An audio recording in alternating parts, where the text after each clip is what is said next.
Who created God? All of us have to seek an explanation for why we're here. Don't you find yourself doing that? I think every worldview is kind of predicated on three ideas, three questions. How did we get here? Why is it so messed up? And how do we fix it? Those are the three questions of worldview that all of us find ourselves asking regardless of your worldview. And you could ask, well, how did we get here? Well, God created us, we would say, from a Christian worldview, but I would always ask that question as a non-believer. Well, okay, well, then who created God? In other words, it seems to me you've put something in here as a creator to explain everything else, but the question I have is, who created that thing? Well, of course, by definition, God is the uncreated creator, and I get that. So that's kind of a silly question to ask. And I would say, even as an atheist, I did also believe in an uncreated creator. I would have called it, maybe, if I believe in the multiverse, it might be the multiverse generator. Whatever that natural, impersonal force is that created the universe, I would have claimed that that thing was uncreated. So it's not like we're in any different position than anybody else. Everyone is looking for the uncreated first cause of everything else. Either it's personal, a divine God, or it's impersonal, some force of chemistry or physics. But I think the notion that there is an uncaused first cause is philosophically sound anyway. So if you're somebody out there and you're thinking, well, I can't accept this idea that there's a God who is himself uncaused. Well, there's good philosophical reason. I remember listening to a lecture from J.P. Moreland many years ago that helped me to think of my own experience with this. Let me share it with you. Imagine for a second you are with me and we're doing a search warrant together, okay?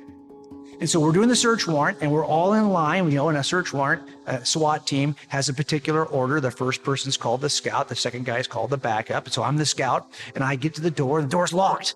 It's actually got a big gate on the front door. I'm like, dang, how are we going to get in here? I didn't bring my battering ram. It's a big metal ram. You can use it to knock the door open. So I turn to the backup, second guy in line, and I say, I need you to help me. Can I borrow your battering ram? And he says, well, you know what? Yeah, you can, but I forgot to bring mine. So I'm going to have to borrow it from the next guy. He turns to officer number 3. Can I borrow your battering ram? Oh, I'd like to, but I forgot it. I'll borrow it from the next guy. He turns to officer 4. Can I borrow your battering ram? And this goes on and on and on, all the way down the chain because no one has a battering ram. Do you realize that you're not going to ever get that door knocked in if you don't have a battering ram? And you're not going to get a battering ram if all you have are borrowing lenders. In other words, you've got lenders who have to borrow from somebody else before they can lend it to you. Now, unless somewhere at the end of that chain, there is a guy who has the battering ram, who is not just a borrowing lender, he is an owning lender. He has the ram he can give to you. Well, now that door is going to get kicked in. It's going to get broken in, right? Because you've got a ram. In other words, if you don't have an owning lender somewhere in that string of officers, no one gets in the house. In a similar way, if the thing that's being lent is not a ram, but is existence, unless you have an owning lender who has existence to lend, he can't borrow it from somebody else. If that's the case, nothing is ever going to come into existence. There has to be an owning lender in the chain. That's what we call God. And by the way, everyone accepts there is some kind of owning lender that can offer this thing called existence. So it's philosophically sound to expect there to be an owning lender. And that's why we, as theists, believe there is such a thing.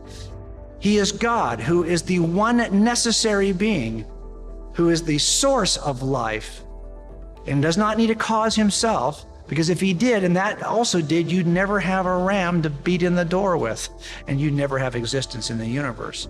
So there's a good reason to believe that God is the uncreated creator of everything in the universe.